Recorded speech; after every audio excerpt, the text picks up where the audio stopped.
निफाड तालुक्यातील सायखेडा जवळील सोनगाव शिवारात एका विहिरीत पडलेल्या बिबट्याला आधुनिक बचाव पथक निफाड आणि ARES फाउंडेशन यांच्या संयुक्त मोहिमेतून जीवदान देण्यात आले। ही घटना शुक्रवारी 6 जून रोजी पहाटेच्या सुमारास घडली। शेतकरी विष्णू लक्ष्मण गावले यांच्या गट क्रमांक 159 मधील गोठ्यात बिबट्या म्हशीच्या पारडीवर हल्ला करण्याच्या उद्देशाने आला होता।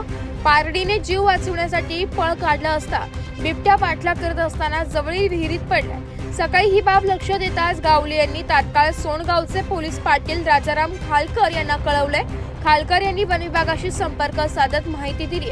या घटनेची माहिती मिळताच नाशिक पूर्व वन विभागाचे उपवनसंरक्षक उमेश वावरे, सहाय्यक वनसंरक्षक मनमाड शिवाजी सहाणे, येवला वन परिक्षेत्र अधिकारी राहुल घोगे यांच्या मार्गदर्शनाखाली निफाड येथील बचाव पथक आणि ARES फाउंडेशनच्या वन्यजीव अभ्यासकांच्या पथकाने तत्काळ घटनास्थळी धाव घेतली।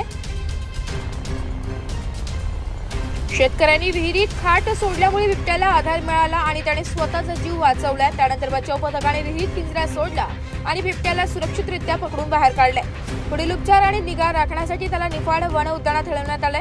या संपूर्ण मोहिमेत वनपाल मनमाड, गोपाल राठोड, वनरक्षक विजय दोंदे, बचाव पथकाचे भारत माळी, ज्ञानेश्वर पवार, सुनील भुरुक तसेच ARES फाउंडेशनचे सुशांत रणशूर, अमोल सोनवणे, हेमंत वानले, मोहन जगताप, शरद जाधव, करण पवार, राहुल गुंजाळ यांनी मोलाची भूमिका बजावली आहे। या मोहिमेत सरपंच मनीषा योगेश गाडे, स्थानिक तलाठी, पोलीस पाटील आणि सोनगाव ग्रामस्थांचेही सहकार्य लाभले।